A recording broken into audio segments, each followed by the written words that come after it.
And it's all about to happen. This is it. Paul Price in the all blue kit of Australia, who's come through to this final really as an unexpected finalist, put in a terrific effort, showed us some great skills, some terrific performances. And his opponent from Wales, David Evans, in the white shirt, the tall man nicknamed Emu by his fellow PSA competitors. And finally coming back to join me in the commentary box, David's coach, who's been preparing him before the start of this, Chris Robertson. Robert, welcome. What pearly words of wisdom have you imparted to this young man? Well, nothing that hasn't been said getting to this match. Pretty simple, really. Try and treat it as any other match. He's got a game plan, trying to keep the ball quite tight. Trying to stop Paul Price using his backhand to great effect, and obviously to try and impose his own game. So I think it's a 50-50 bet.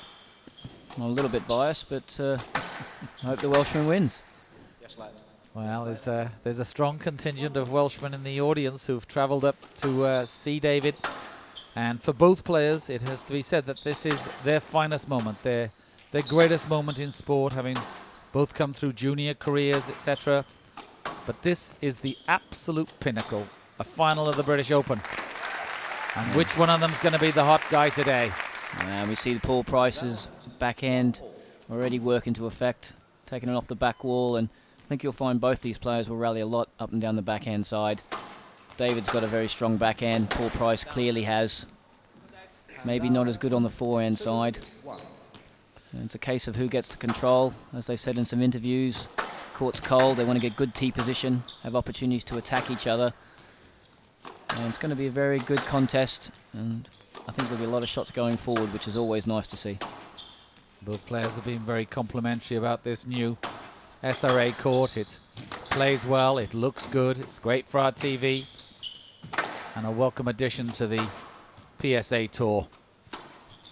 And David Evans showing us long straight drop, and there the crowd say it, great shot.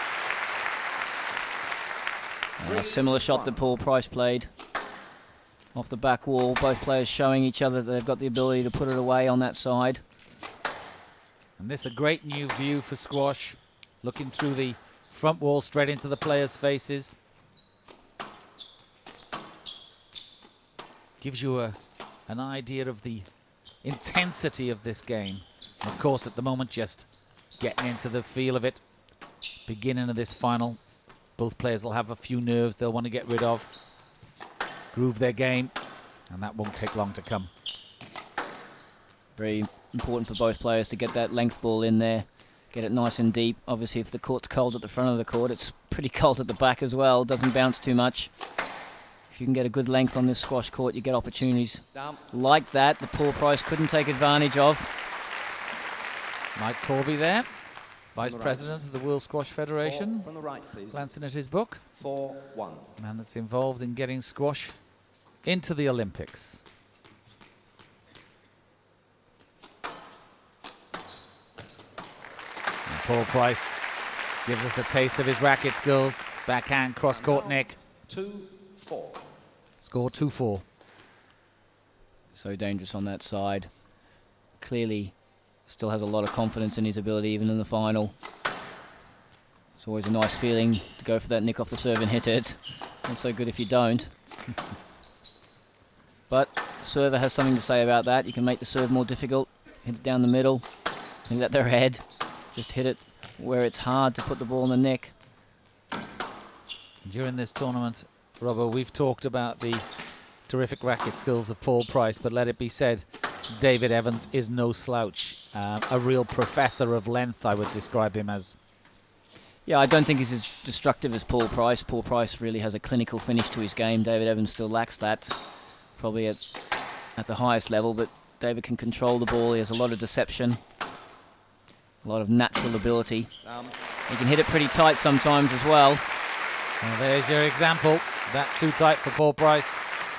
And a little sweat now appearing on the players' shirts. We see how tight that was. It was jammed in there. To anybody at home, if you can put it down there enough times, you're going to do pretty well. Well, I cast my mind back to when I first saw David, when I was managing the Welsh national team. He was 13 years of age, and we brought him into the squads then, and we saw immediately he had this great ability to hit a natural length. And sorry for all of you people in Wales, we took him away from rugby, and we're glad we did, because we're seeing this young man starting to flower now, reach fruition of his talents. Very educated player, David Evans.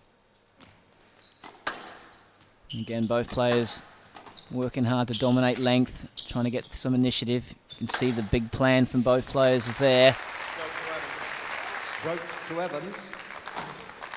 6-2. Paul is not happy with that. Oh, I think that's a stroke. Paul Price played it a bit quick there, Rob. David got across, took a bit of a guess. Again, I'm not biased. I actually think that was a stroke. 6-2. Well, it's 6-2, and I'll accept that you're not biased. And as a Welshman myself, I'm going to have to say the same. But both these good friends, and both men I've spent many hours watching and enjoying their silky skills. David Evans, I think, over the last year has been really playing to world top 5 standard without the ranking situation. Well, there's not been enough consistency from both of these players. Talents there. Obviously, they're both in the final of the British Open, so they're great players. But to achieve a ranking, you need consistency. You need to do it week in, week out. And both those players haven't yet done that, but maybe this will be the springboard for them both. Yes, let. 6-2. And with this 6-2, Robbo, tell me, we've talked about David Evans over the years, probably having a few frailties physically. Is he now 100% strong as far as his body is concerned? Handout. I certainly think physically he's gone leaps and bounds. There's no problem with his fitness, his strength. Albeit he looks a little bit weak in his body shape. I don't think he can blame anything on that. Maybe his discipline and his concentration, his confidence is something which has not been strong enough. But when you've got a player that's putting shots in like that, you can never be fast enough or strong enough. But if he loses today, I think it'll be because he's just not good enough, and I think that's fair enough for both players. Well, whichever one of these wins, it's a new champion, a new name on the record books, and 50 years hence, when we look in the title roll of a honours list, who the great champions, one of these two men, their name will be engraved there forever. It'll be interesting to know how come, you know, one of the top 4 players, or none of the top 4 players are here in the semi-final in the world. I mean, obviously, 6. Paul Price, I saw him take the world number 3 out, seeded 4 for this tournament, Simon Park 3-love, and he did it quite comfortably. Well, David certainly accounted for Ahmed Barada of Egypt, the young Lion King, beating him 3-1 in a tough match, and Peter Nicol, who was seeded 1 for this tournament. It's not been the greatest tournament for him the last 2 years. Last year in Aberdeen, he reaches the final and then is taken ill, unfortunately, playing against Jonathan Power, and now an injury. Yes, let. He's had to withdraw. 7-5.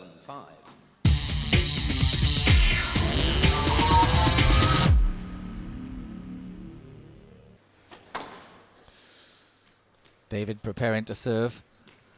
Very tall player, David Evans. Yes, let. Never know whether it's a plus or a minus. Great for high balls, great for volleying. But of course, I suppose the classic way to play the tall man, Robbo, is to hold them and hit them across court low. Would that still hold today? Well, without giving too many secrets away, that's not the best when you're 6'3½". But yeah, keep the ball low and make somebody with big long legs and arms have to move quickly. But you are right, there's pluses and minuses for small people and for tall people, and it's getting the game plan right and sticking to it and making it work.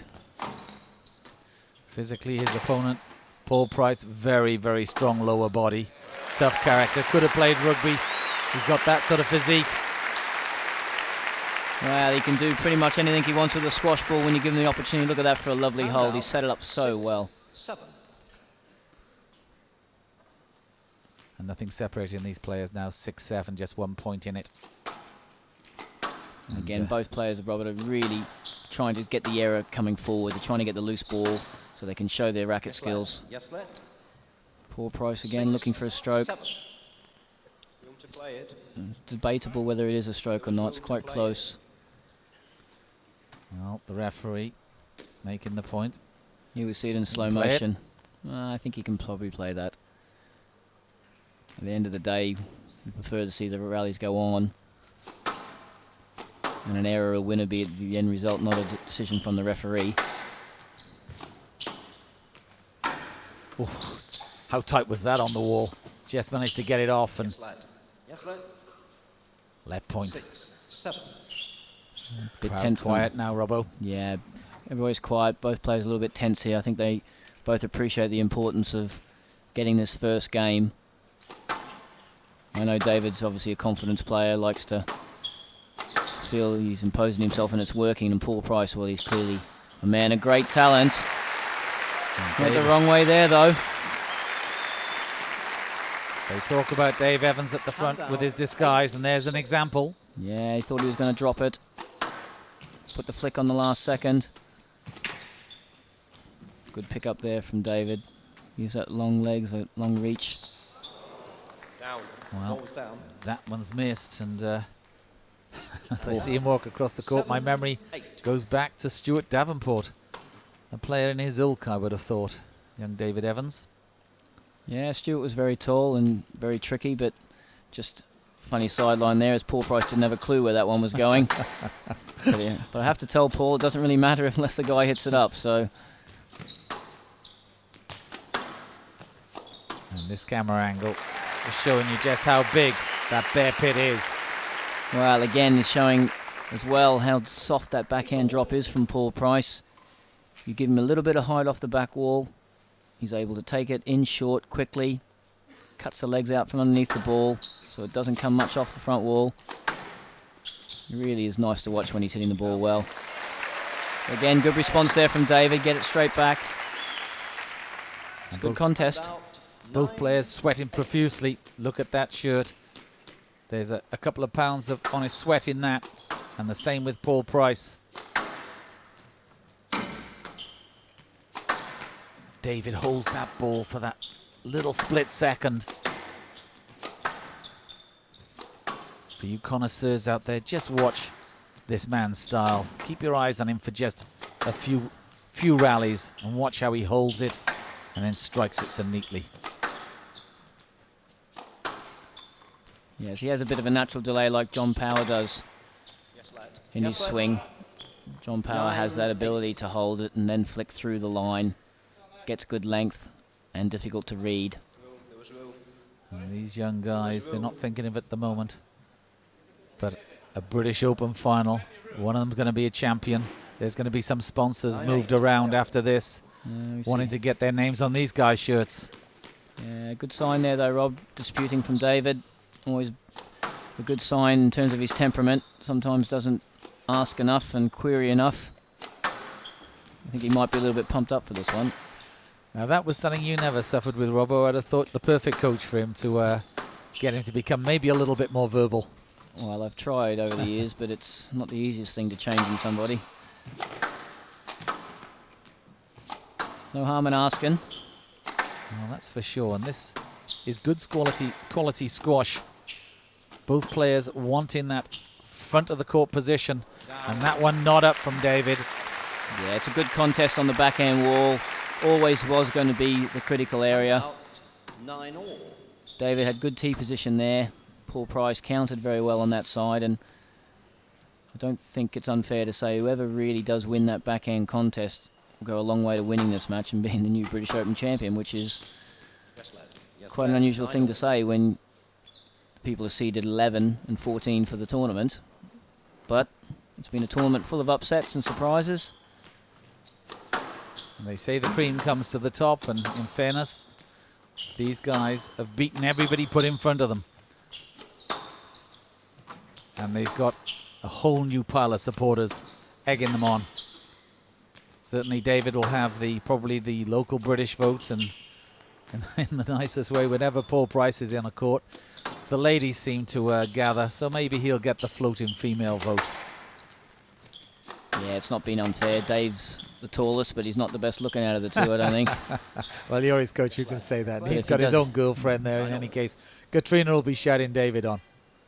I think if he wins, it's not going to bother him too much. That's for sure.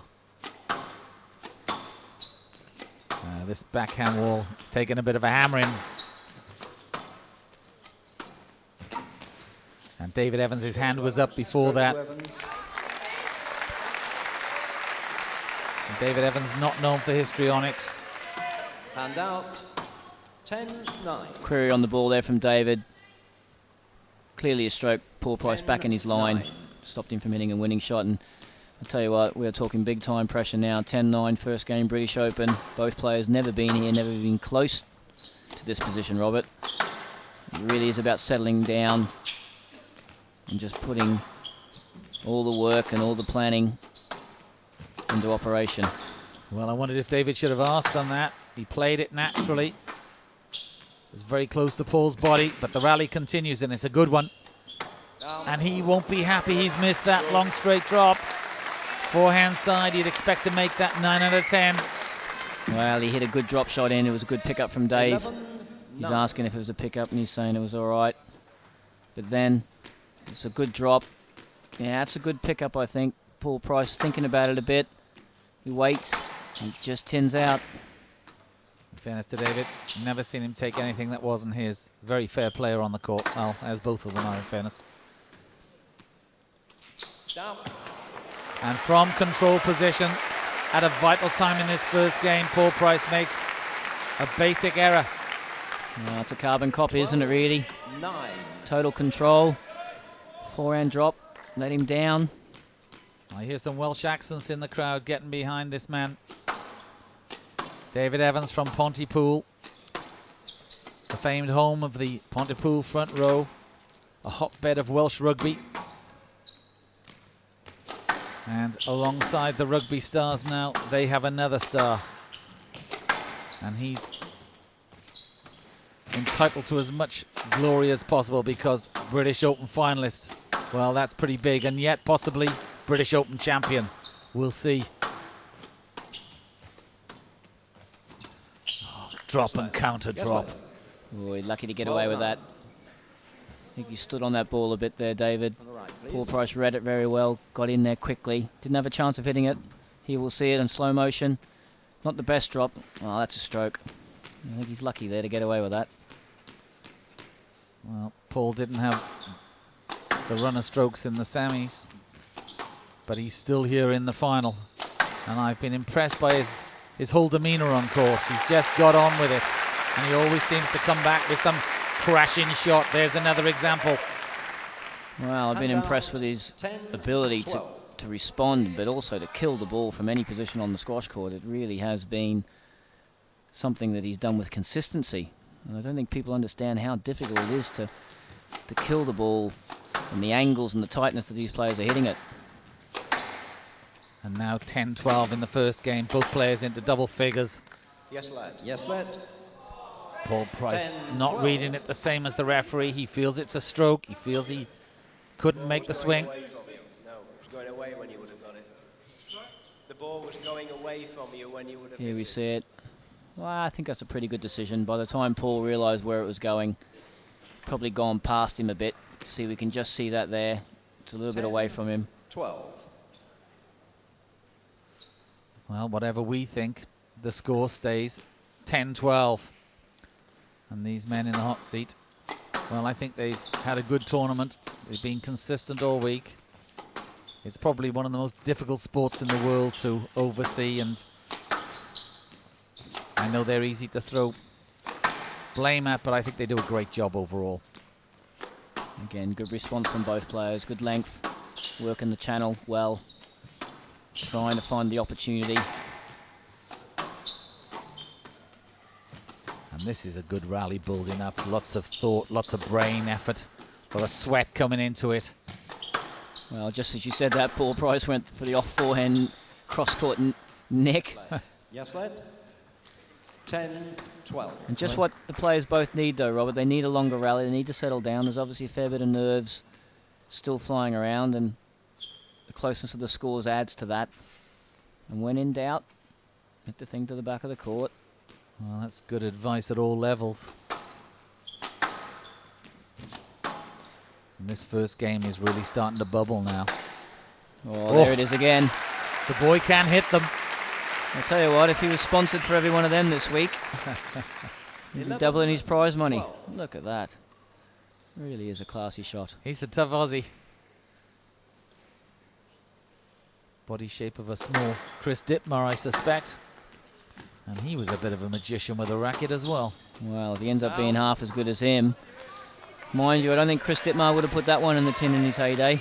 No, he didn't miss much, did he? No, that was a good opportunity. He had an easy backhand volley there. David in bad position. And now David Evans 2 points away from a 1-game-to-love lead in this first game of this British Open final. Something you dream about as a squash player. And that one just too tight. Dave sitting on a point, which if he wins will give him 1 game to love. 14-11, game ball. And that's it, 14-11. Can he close out this first game? Well, that reverse angle misses, and he has done it. David Evans has taken the first game of this final of the I Group British Open.